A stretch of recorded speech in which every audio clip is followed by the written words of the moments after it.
Hello. Welcome back to the King of Hearts podcast, hosted by me, Chiara King. And this week's episode, I want to be focusing on things that are healthy and things that are toxic. Like that really nice sweet that you want to eat, but you know is bad for you, but it just tastes so good. Or that healthy salad, which tastes like shit, but you know it's going to do you wonders inside your body. So I've got my friend here. How long have we known each other? Almost 10 years. Yeah, 10 years. Got Rachael here with me, Rachael Haylock. Hi. Rachael, explain a bit about what you do, and we'll talk about how we met, but what you do and how you help and how you show up in the world, basically. It's very inspirational. Thank you. Yeah, hi everyone. My name is Rachael. I am a yoga teacher. I own a yoga school, so I train people to be yoga teachers. I'm an embodiment coach, a somatic educator. And what that basically means is that I'm all about the body, all about trusting and connecting with the body as a source of intelligence to help us live our lives in a wholesome and loving way. Yeah, I feel like your body, and more so now than ever, I've really realized that your body really does have the answers, especially in relationships.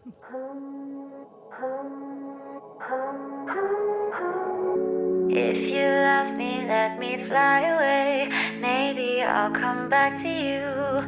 Maybe I won't. I've been in a few relationships. I've had, a few flings, and my body has always known when someone's right for me and when someone's wrong for me. And that being through like getting like yeast infections, bacterial infections, like getting sick, getting a cold, getting a fever when I'm with the wrong person. And it's like my body was like, I was with my ex for 3 months. I was constantly getting thrush, constantly getting yeast infections. And it was making me super insecure. And I was like, why? I'm just like, I was getting so angry at my body. And I was like, just accept him, please. My body literally rejected him. And my body's so sensitive. It rejects most of my boyfriends. Hence why I'm single right now. So my body knew before my mind did. Yeah, the body often does. Why is that? How is... Because like some of my other friends, like they'll, have a relationship with like many guys and never get a yeast infection or a bacterial infection or like a UTI. I mean, it may just be that you're very sensitive, Your body can speak in these like big symptoms, but it can also speak in much more subtle ways as well. Yeah, if someone's right for you. Yeah, there's like a feeling in your gut, there's a feeling in your heart, there's a feeling in your shoulder or anywhere even, your body is constantly communicating with you, but we have lost touch with it. Yeah. When we're kids, they're like, go to school, sit in this chair, you can only go to the bathroom at this time, you can only eat at this time, and we get really disconnected, like we haven't been taught how to hear those subtle cues from our body. Yeah. So then it gets loud, and then we get infections and migraines and all of these things. Right. So listen to your body, because if you're getting a UTI from that boy, most likely he's not for you. He's probably pissing you off. Yeah. Literally. He's probably pissing you off, literally, or he's probably sleeping around, or his pH just doesn't sit with yours, right? Your body always knows. Your mini knows. She knows. She knows. But anyway, why we're really here today is I want to pick your brain. Rachael is in a loving, healthy relationship. She just got engaged. Meanwhile, I'm here dealing with my trauma and my toxic exes, living my best single life, but really, truly on my own. And like, I want your advice, and maybe the girls who are listening, because it is mainly women who listen to my pod, from your experience and what you've learned through, your healing journey, but also what you teach to other people, especially women. How do you know if a relationship's healthy or if a relationship's toxic? How can you get out of a toxic relationship and move into a healthy relationship? And how can you basically do that transition and know if you're with the right person or not? I know there's some big questions, but such an interesting we all question. I want the answers. Give me the answers. Well, firstly, I don't have the answers. You have the answers. And everybody Yes. listening has the answers. What is a healing relationship? What is a toxic relationship? It's such a big question because a toxic relationship has the potential to become healing. a healthy relationship has the potential to become toxic. Yeah. So it's a question of, you know, what do both people in this relationship need to embody for it to be successful? And then what is a successful relationship? Because you can also be deeply in love with someone for some years and it be very, very healing, and then you end up going your separate ways. That's like really a successful sad. relationship doesn't have to end in marriage or lifelong partnership, you know? Yeah. I've certainly had relationships that I look back on that I'm like, wow, that was so beautiful and so healing. Are we still together? No, but I still hold those memories with so much love in my heart. So what I think is that there's no such thing as a toxic person. Okay. There's just toxic behavior. Okay. And toxic behavior comes from wounding, right? Okay. Like happy people are not mean, you know? Yeah. And so for something to be healing, actually the first relationship you need to be working on is the one with yourself. Yeah, that's what I'm trying to do right now. Looking at your own wounding and your own projections and your own patterns. Yeah. And then if you're with someone, they also need to be doing the same. Mm-hmm. Because that other person is not going to heal you. There's nothing that is going to heal you apart from you Okay. and how you relate to yourself. Okay. We can't wait for another person to come along and heal us. Well, that's what we expect kind of in the society that we live in. We have grown up with this idea that, you know, we're just going to wait around for that Prince Charming to come riding on his horse and save us from our misery and save us from our torment. You know, I'm like sat here. And this is also something that I've been working on the last 5 months, because I've been single for 5 months now, like truly, truly, truly single. Like I've been on like 1 or 2 dates, but nothing really. Like I've really tried to be on my own. And it's the first time I've been truly on my own since 2020. And before 2020, I wasn't really in a relationship. My first relationship was in 2020. And I've learned that like being on my own and like working through my wounds has been really difficult, but also therapeutic, but also it's made me kind of remove this idea of it waiting for someone to come along. And I think for so long I've just been, and I think we can all agree here, like we're raised to wait for this perfect man to come along and sweep us off our feet. Mr. Prince Charming, who's going to be the one, who's going to be the one and only soulmate that we'll ever have. And we are destined to be together. I mean, I don't know about you, but is there such a thing as the one? I don't know. You know, I'm not sure if there is. I'm not sure if there's such thing as a perfect person. Everybody is in this world with their own demons and their own challenges. Yeah. It's about how you relate to them. Are you going to become conscious of them? Are you going to use them to become a better person, or are you going to just ignore them? You know, and some people don't even know that they're ignoring them. It's like a blind spot. They can't quite see it. But it's affecting how they interact with the world, how they interact with people and with life. Mm-hmm. I definitely need to work more on my relationship with myself, hence why I'm not ready and I'm not prepared to start dating again. But it also was a little bit of a like downer, like a little Debbie Downer, because I was like, oh, so that whole fairy tale doesn't exist, but can it exist? I think there's great healing potential in partnership for sure. You know, I've been with my partner for 5 years. Yeah. Which is not a long time, actually. You know, some people have been together for like 30 years, 40 years. 5 years long for me. It's, My longest it's long for me too. 5 years is quite a long time. You know, 25 to 30. Also, there's a lot of change from 25 to 30. Yeah. Oh, you become an adult, I think, actually, in that time. You really grow up, you know, 30 and 21, totally different ages. Yeah, that's why I really respect the people that are in like these long-term relationships from when they were like 17, because you literally have to grow up together. Well, you have to allow each other to grow separately, actually, and discover what you want in life, you know, what you enjoy, what lights you up. And those things might be different, and that's okay. You don't have to be the same. You don't have to be into the same things. Yeah. But the values, the morals, and the ethics, there needs to be resonance between them. And for example, what does like a healthy relationship look like to you? Well, I can only speak from my own personal experience and opinion, because I think it's, you know, what is healthy and what is healing are also two different things as well.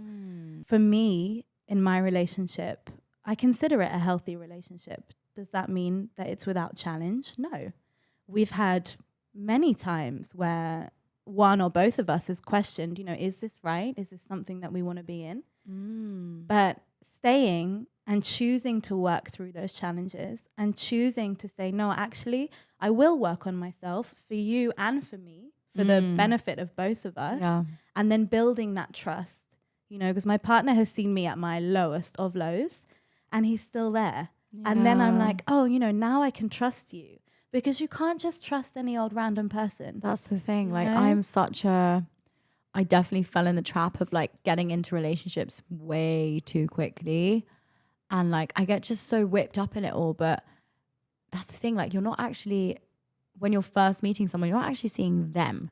You're seeing them that they want you to see. And it's the same with me. I'll do the same. When I go on a date, I'm not gonna be like, yeah, like, I was really lazy today. I didn't do shit. Like, I was just, you know, I'm a loser. And you know, you want to put on your best face, right? Yeah. You want to look your best, you want to act your best, but then you're not really yourself until like a way down the line. I don't know. I guess I struggle to become very vulnerable because I've been hurt in the past so much by being super vulnerable with a man, and them literally taking those wounds and shoving a dagger right into them because they knew where it hurt. So now I'm just like, okay, well, I need to work on those wounds myself so that no one can put a dagger in them.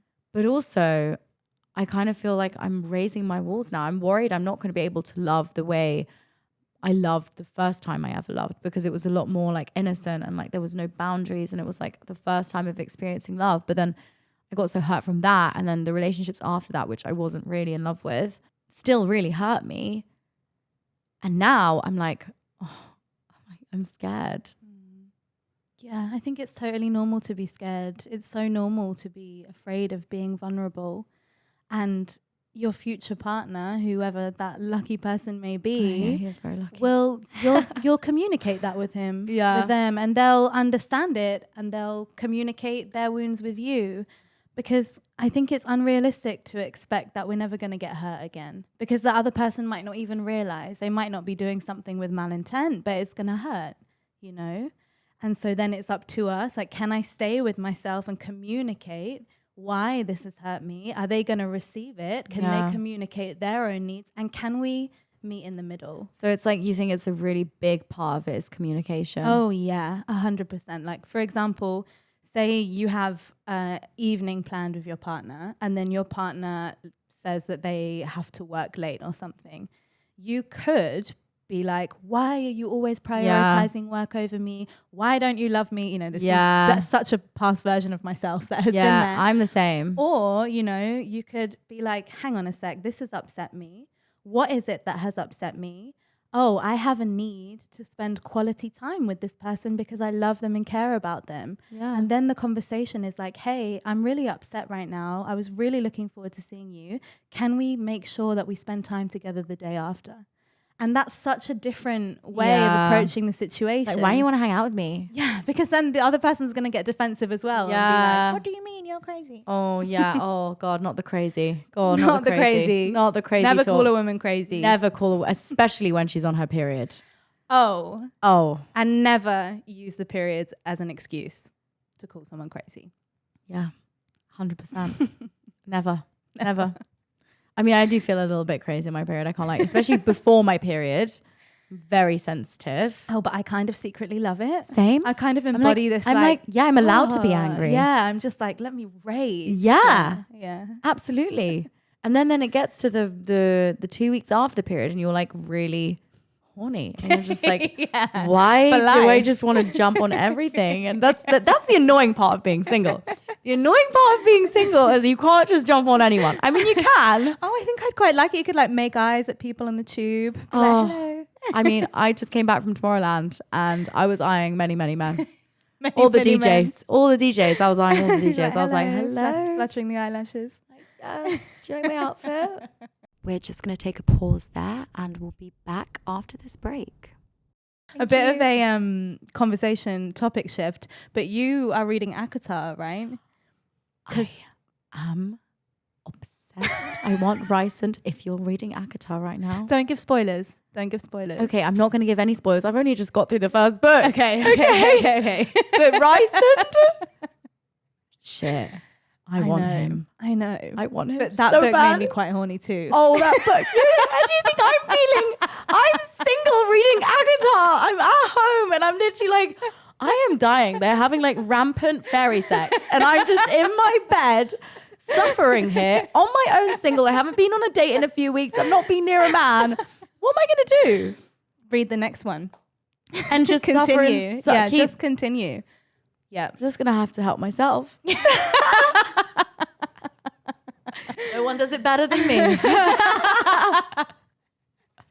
This conversation really took a turn, but I'm here for it. I know, but like, I actually think that's how I've been getting through being single. Aatar. Nice. That's actually, I can't wait to go home and read the next one and just like fantasize about what my life could devoured be. those books. I devoured them, but then I was in such a slump afterwards. I've heard you get in a slump after Yeah. because you're like, all of that. Yeah. And now it's over. Yeah.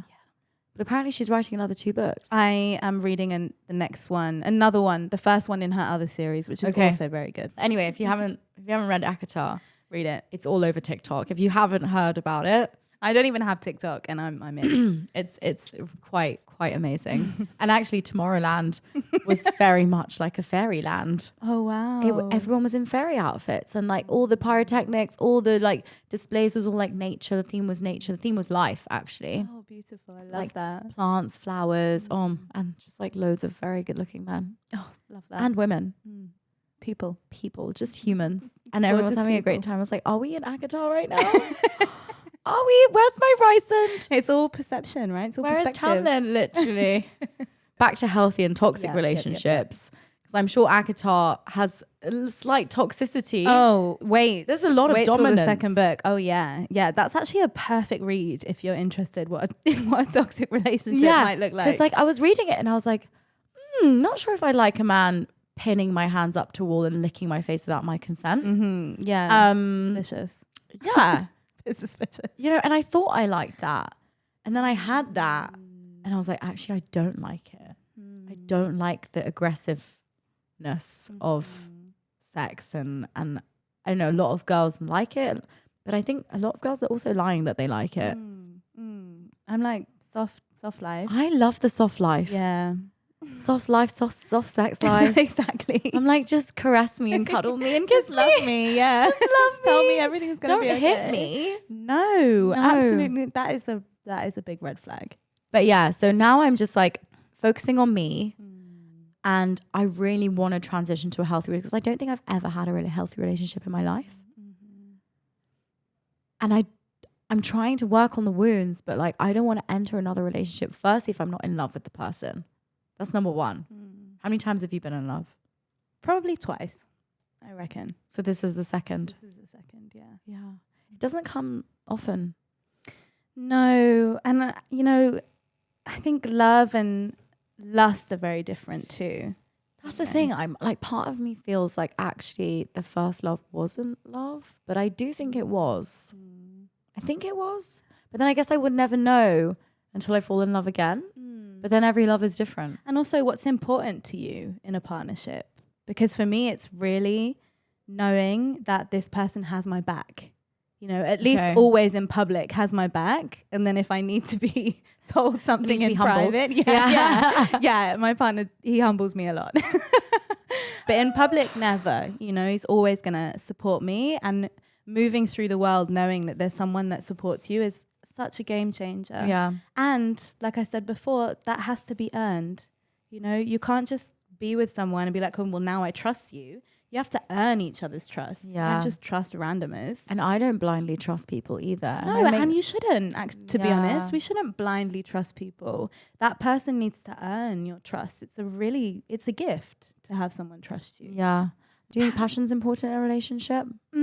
Yes. And also allowing it to evolve. I think, you know, there's going to be times when, you know, you're sat on the sofa and just like picking your nose or whatever. Yeah. Absolutely. And your partner's going to see you like that and you're going to see them like that and you're just going to be like, that's like not sexy at all. Yeah. But what needs to happen to keep the passion alive? Yeah. You know, how can you look at that and be like, oh, I'd still fuck you.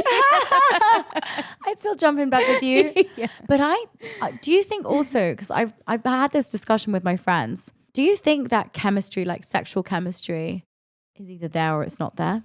Because for me, it's always just being there or not being there. I think at the beginning, yeah, definitely. I think like, well, it's all to do with pheromones, no? yeah. You know, someone can look the part and say all the right Yeah, things, and but then you're like, touch you and you're like, wanna... I don't want you to get like, Yeah. you can be the most handsome man in the world. You have the biggest muscles. If you touch me and I literally want to crawl under my skin, there's something strange about that. Exactly. Like sexual chemistry. And that's trusting your body as well. You know? Yeah. No, it's not just about what people look like. Chemistry is not at all about what people No, look it's like. actually not at all. Yeah, I think definitely for me, if it's there, it's there. If it's not there, it's not there. And I think that also is for me quite a big part of a relationship is actually the sex. Yeah. I think sex is half of a relationship. I don't know if that's too much, but I think it depends on the person and what you need. Yeah. Again, if that's what one of your needs is, run with it. If it's something you feel passionate about, run with it. You need to feel sexually fulfilled by your partner if you're in a monogamous relationship. Because especially what happens if you're not fulfilled and you want to go somewhere else? Right. And that's a conversation that needs to then be opened. Like I've had a conversation with my partner. What do you think about open relationships and monogamy and stuff? Right now, for me, I'm monogamous right now.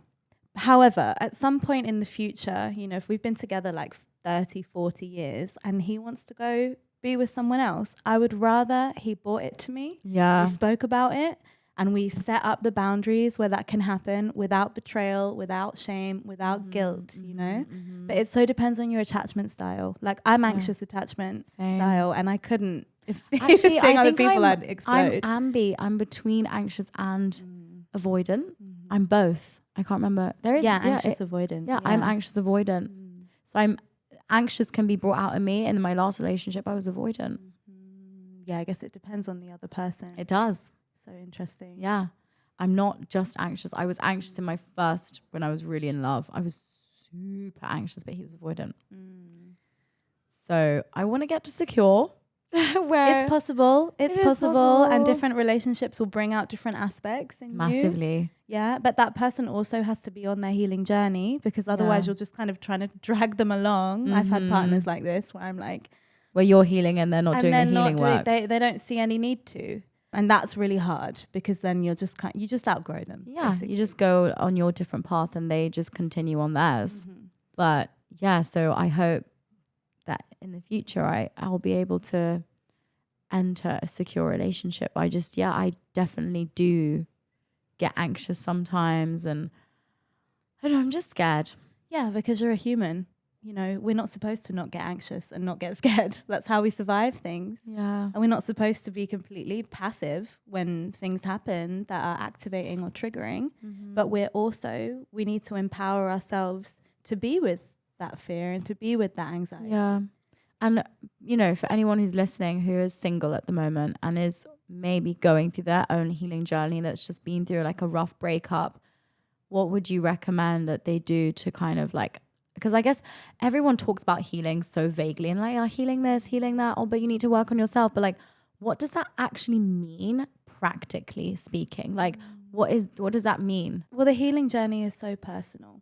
I think the main things I want to say is that don't get sucked in to just healing because life is about enjoying as well. Yeah. You're not a problem to be fixed. That was me at Tomorrowland. I was like, I need to heal. I spent the first 2 days not drinking. Nice. And the last day I was like, you know what? Fuck it. Like, I'm a human. And even my therapist said to me, she was like, don't put these boundaries on yourself. Like, if you want to have a drink and have fun or like do whatever, you're human. Like, enjoy it. And those And are I not did. those aren't opposites. You know, you can heal when you're having fun. But I felt guilty the next day. I was like, shit, like I just drank so much last night. Like I'm hungover. But then I was like, actually I had the best time. And that is the magic killer. Shame is the magic killer. Yeah, and I because put a you're lot like, of shame on myself. I had a great time, but then you should yourself, oh, but I shouldn't have done this and I shouldn't have done that. Every time, this is another bit of advice on healing, anytime you should yourself, that is a lie. That is somebody else's voice in your head that is stopping you from processing. You know, oh, I shouldn't be upset about this. Or like shouldn't be so angry. I shouldn't be on dating apps, or I shouldn't be moving on so quickly. Or right, yeah, just let yourself be. Allow yourself to be in whatever expression that you're in, and don't run from feeling, because every feeling, whether it's negative or positive. I don't like those words to describe feelings, but every single feeling is a messenger. Every single feeling has something to teach you. Yeah, and if you don't process those feelings, they get stuck in your body and cause illness. Exactly. Yeah, I've been actually doing a lot of breath work recently. I recently just got into breath work. And it's crazy. If you don't know what breath work is, you basically just breathe. It's just breathe. You breathe, but it also like releases a lot of emotion. Like emotions come to the surface and you just like deal with them and they exit through shaking and crying. It's quite intense. But if you do want to do a lot of deep healing work, I definitely recommend breath work, transformative breath work. Or come to a yoga training. We talk all about this stuff. Yes. Yeah. And also I think we were never supposed to heal on our own. You need to be supported by community. You need a support Like network. friends and family. Exactly. Yeah. It's not a personal journey that you have to fight on your own. Right. Yeah, because I think when people think about healing, they think, okay, like work on yourself, spend time alone, read books, have baths. Like obviously that's cool as well. But spending time with friends is healing. Spending time, for me, especially spending time with family, is so healing for me. Like I'm very lucky that I have a really strong family unit. Hence I'm spending the whole month of August just with my family. Like beautiful. I should be doing I should be doing hot girl summer. I did do hot girl summer for like a week. But now I'm just like family time. And I am going to do that. Good for you. Yeah. Good for you. And no shoulding. And no shoulding. And if I want to go out and kiss a boy, I will. And kiss a boy. Yeah. Kiss no a boy, maybe shoulding. kiss several if I want to. Exactly. And if I don't, then I don't. And you also don't. Yeah. You just want to read Aatar. I just want to read Aatar. Fantasize about recent. Oh my God. Is that how you spell say his name? I think so, yeah. Recent. Recent. Yeah. That was recent. Yeah, enough of Aatar. But anyway, if this episode was helpful for you, if you are going through something right now, maybe you want to deep dive a little bit more into that, feel free to DM me or Rachel. Rach, you've got an Instagram, right? What's it called? It's at Rachael Johanna _ or at Breath Body Earth is the yoga school. Yeah. So if you're actually thinking of doing like really, and you're listening to this right now, maybe this has reached the right person and you're like, actually, I do really want to work on myself and, you know, do a lot of healing of my wounds. Maybe this was the perfect moment to get yourself booked on a retreat or get yourself booked on a teacher training. If yoga's always been something you've been interested in, or breath work, and let me know how you find it. Let Rachel know how you find it. Yeah, we'll leave her tags and everything on the caption if that is something you're really interested in, because you never know when you need to hear things at the right moment and the right time. I'm such a believer in divine timing.